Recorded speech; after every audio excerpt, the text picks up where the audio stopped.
Podium 1 hat den Fokus internationale und europäische Entwicklungen und Hintergrund zum Thema Datensammlung zu Menschenhandel und Ausbeutung.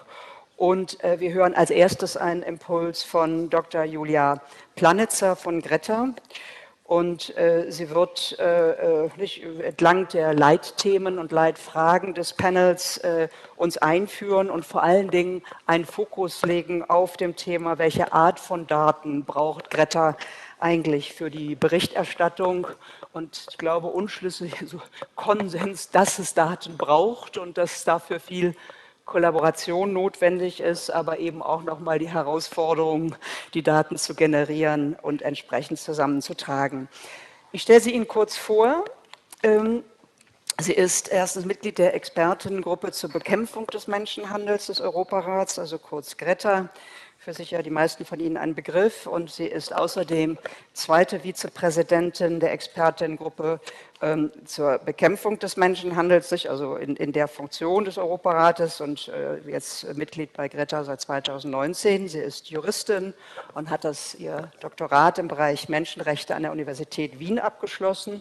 Und sie ist außerdem Herausgeberin eines Kommentars, A Commentary on the Council of Europe Convention on Action Against Trafficking in Human Beings, etwa Elga Publishing, einen wichtigen Publikationsort in dem Kontext. Ergänzen Sie gerne weitere Dinge. Ich bitte Sie jetzt um einen Applaus für Julia Planitzer und bitte Sie nach vorne.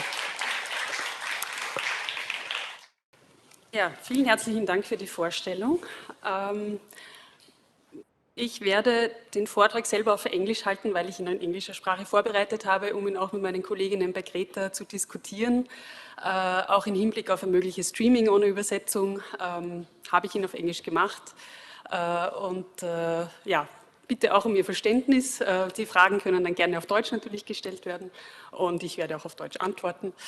Ja, und ich freue mich jetzt, Ihnen kurz einen Überblick zu geben über die einzelnen Bestimmungen dieses Übereinkommens des Europarats zur Bekämpfung des Menschenhandels und welche Daten dafür notwendig sind zur Umsetzung. I will switch now to English, and well, I'm very honored, first of all, to be invited to this conference, and I'm very honored to represent the Council of Europe Experts Group on Action Against Trafficking, GRETA. And in the next minutes, I would like to give you an overview on which provisions are relevant in the Council of Europe Convention concerning data collection and monitoring. And I would like to also show you what GRETA is recommending on this matter to other states parties. I will discuss first the matter of data collection and then go on and discuss the matter of monitoring. Let me first turn now to the issue of data collection. So the Council of Europe Convention on Action Against Trafficking in Human Beings does not contain a specific provision that says which data need to be collected as such. So there is no provision saying data need to be collected or this certain set of data has to be collected. Nevertheless, we see that collecting data on different aspects of trafficking is important for the implementation of the convention. If we have data, we can develop or adjust and assess anti-trafficking measures and policies, and adequate implementation of provisions of the convention need data. So we heard already in the introduction and in the introductory remarks, good policies need good data. So this is also, of course, true for the implementation of the Council of Europe Convention. Having the data is important to ensure the development of effective measures. This allows, for instance, identifying gaps. So what is going wrong in the country or what is missing in the implementation. It is very important that states can develop their next action plan. Which measures need to be implemented, which haven't been implemented in the last years, and what needs more emphasis in the next action plan, for instance. And data are also important to find out which areas probably need more resources and where more resources need to be invested in the upcoming years. Another point where the convention clearly says we need data, not that clearly in a provision as such, but of course the convention says we need research before we make any decisions on what is actually done is, for instance, concerning preventive measures. So the provision on prevention in the convention says first research should be done before measures are developed in this area. And this is also true for the provision on the discouraging of demand. Also there, the convention says first we need the data, first we need research, and then the state should decide which measures should be implemented. So the Council of Europe Convention Against Trafficking requires the application of a human rights-based approach in all its measures against trafficking in human beings. What does this actually mean? So we have the recommended principles and guidelines on human rights and human trafficking, which have been adopted already in 2002 by the Office of the High Commissioner of Human Rights. And there, this is like for me, the basis of what is meant by a human rights-based approach. And also in this document, we see already that effective and realistic anti-trafficking strategies must be based on accurate and current information, experience, and analysis. So this is the basis where we see, okay, already there it says, for realistic anti-trafficking strategies, we need data. The document further stresses that all parties involved in developing and implementing these strategies need to have and maintain a clear understanding of the issues. So one very important element of this human rights-based approach is strengthening the accountability. The accountability of those that are obliged to implement all the obligations that are deriving from the convention. So these questions are, how can these institutions or actors be held accountable for implementing these obligations? And another very important part of this human rights-based approach is, how can the rights holders, in our case trafficked persons, claim their rights? And also for these questions we need monitoring and evaluation, and this again needs the data.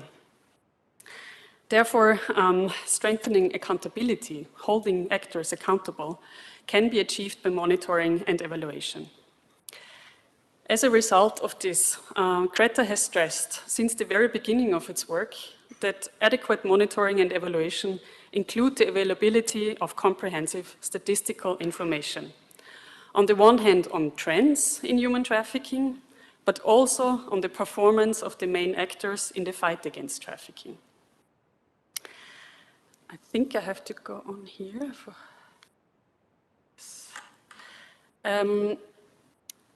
GRETA recommends the development, as can be seen in many states' reports GRETA published, a comprehensive statistical system on trafficking in human beings by compiling reliable statistical data on presumed and formally identified victims of trafficking from all main actors.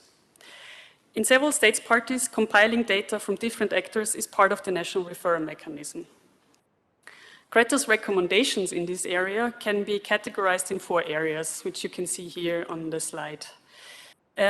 Firstly, there is the availability of a comprehensive system for data collection with a database that is preferably maintained by one agency. Second area concerns the collection of data on presumed and identified trafficked persons from multiple sources, with the disaggregation of data by sex, age, type of exploitation, country of origin, and country where the exploitation took place. Thirdly, GRETA recommends the availability of statistics on investigations, prosecutions, and number of cases dealt with at court. And the last area concerns the adequate protection of personal data, as the convention is providing for in Article 11. So Article 11 is dealing with personal data and how they are supposed to be stored and processed. After GRETA's second evaluation round that took place until 2019, GRETA was able to identify some progress concerning data collection in several states parties. Nevertheless, there is a lot more to be done. GRETA had to urge in 17 states out of 42 at this point of time to implement a comprehensive system for data collection. An essential part of this recommendation is that states parties need to bring different data together. So GRETA recommends that preferably one agency coordinates the collected data.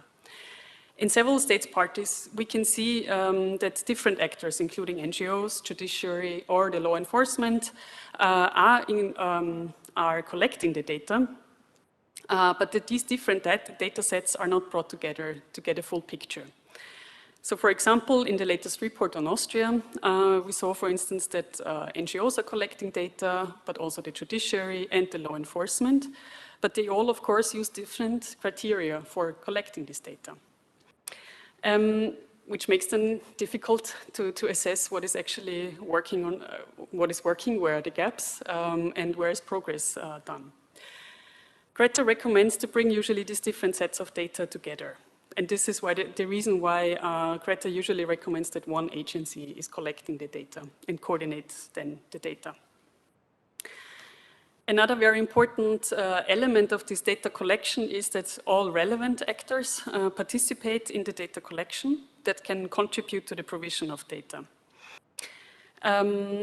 Cooperation with civil society is one of the key concepts and key principles of the Convention, and therefore also NGOs should be able to participate and be invited to provide statistical data. Furthermore, also, for example, as we saw in some state parties, immigration officials or labor inspectorates, healthcare providers and others should be involved in the identification, or that could be involved in the identification, should also be able to participate in the process of data collection. GRETA points out that also reception centers for asylum seekers are, for example, important actors, just to show how broad the area of possible actors could be. The focus on reception centers for asylum seekers was an issue that GRETA focused on in its latest general report that has been published earlier this year. So we discuss in this report the identification of trafficked persons among asylum seekers and access to international protection by victims of trafficking. We saw when we worked for this report that there is also, of course, a gap of data concerning trafficked persons identified among asylum seekers. It's not clear in many states how many trafficked persons are identified among asylum seekers, and it's not clear how many received asylum or how often asylum is granted when the persecution fear is linked to trafficking in human beings. Since data collection should allow the development of more effective measures against trafficking in human beings and thereby also strengthen the rights of trafficked persons, more targeted information on victims' rights is also recommended.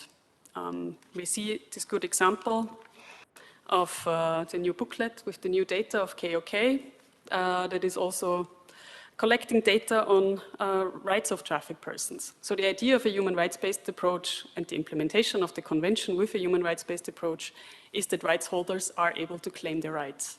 And therefore it is very important that also the data collected show to which extent victims are entitled to their rights. And therefore GRETA is recommending and stressing also the importance of data that show that measures to protect and promote the rights of victims are also collected. So this could include, for instance, the number of reflection periods provided, the number of residence permits issued to trafficked persons, and how many trafficked persons received any compensation. So I was very happy to see in the new publication of KOK that also compensation, of course, forms part of this data collection. The current evaluation round, that's the third evaluation round of GRETA, focuses on the issue of access to justice and in particular on access to compensation for trafficked persons. And the reports published so far in this ongoing third evaluation round show that, as we know, that in the majority of these states parties, trafficked persons have been rarely awarded with compensation, and even less trafficked persons actually received any form of compensation. Furthermore, it is also evident that there is a gap on the data on access to compensation. Therefore, as for instance in the case of Bulgaria, a country that has been already evaluated for the third time, GRETA recommends to expand the collection of data and cover also compensation. Main task of the evaluation of GRETA is to understand to which extent legal provisions are used and applied in practice. And one possibility is to evaluate the application in practice, is to have the data on it. And for example, access to free legal aid is a very important issue when it comes to access to justice and access to compensation. But for instance, in a state party or in several state parties, it is not possible to receive any information on how often trafficked persons actually receive free legal aid. Of course, GRETA has a very strong focus on exchange with NGOs during these country visits, where additional information can be received, but still data on issues such as access to free legal aid would be very important in order to be able to assess to which extent these legal instruments are even open for trafficked persons. Let me turn now to the question of monitoring and which agency or institution should analyze the available data. I just quickly need to check my next slide. Yes. As pointed out at the beginning, the Council of Europe Convention requires the application of a human rights-based approach. And GRETA stresses in its report that the application of a human rights-based approach includes also adequate monitoring and evaluation. Central to this is Article 29 in the Convention, stating that states parties shall consider appointing national rapporteurs or other mechanisms for monitoring the anti-trafficking activities and the implementation of national legislation requirements. So GRETA thinks and states that the tasks of a national rapporteur should encompass the critical monitoring of efforts and effectiveness of all state institutions, including the work of national coordinators. So for this function, a constant exchange with civil society is important, an exchange with the research community is important, and also other relevant stakeholders. And only a separation between the monitoring functions on the one hand and the actual implementation of measures on the other hand allows for an objective evaluation, which can lead to comprehensive legal and policy recommendations.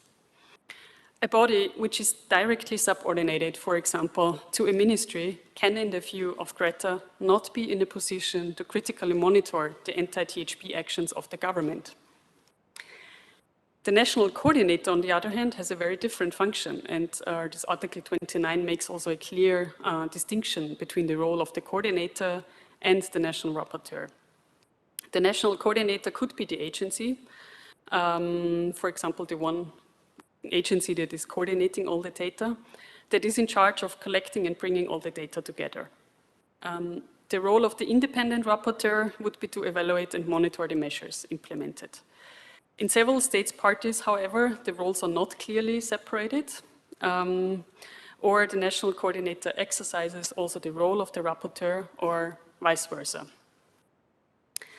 The independent national rapporteur, however, can be a newly established body that is an organizational entity separated from state institutions or another already existing mechanism such as the National Human Rights Institution, so that's the way Germany is planning it, that can be designated with that role.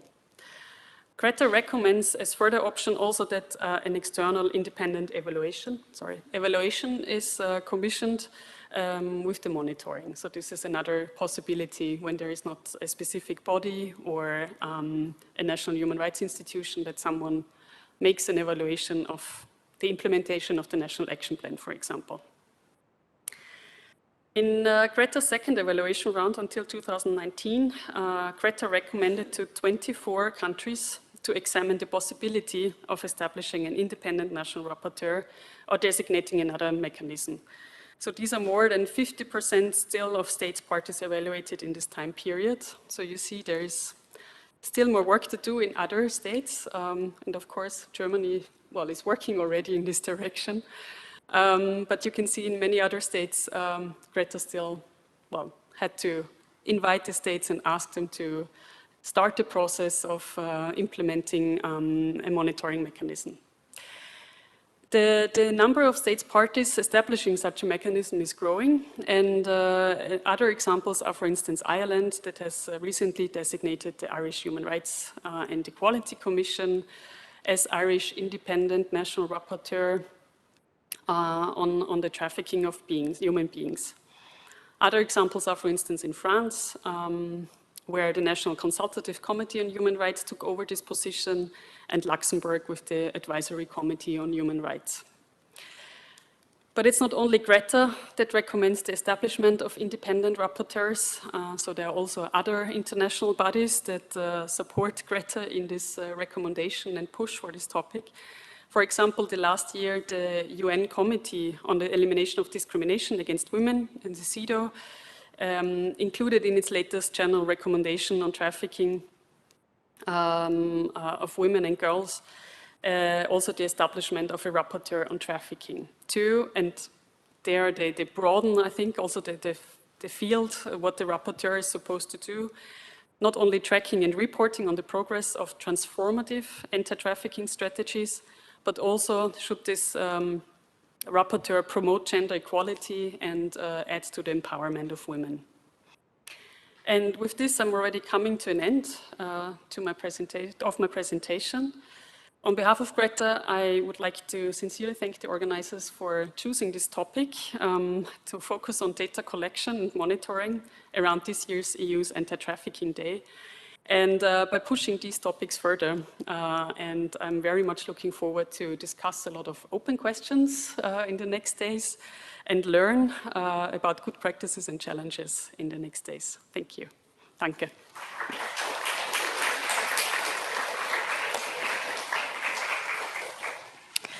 Ja, vielen herzlichen Dank, Julia Planitzer, für diese Einführung und ja, die zentralen Dinge rund um das Thema Daten zu sammeln. Und wir haben jetzt aber noch die Gelegenheit, bleiben Sie ruhig bei uns hier an der Stelle, die Gelegenheit, ruhig nochmal nachzufragen, also Verständnisfragen, also in die gemeinsame Diskussion, den Austausch gehen wir im Anschluss, und dann haben Sie auch nochmal die Möglichkeit.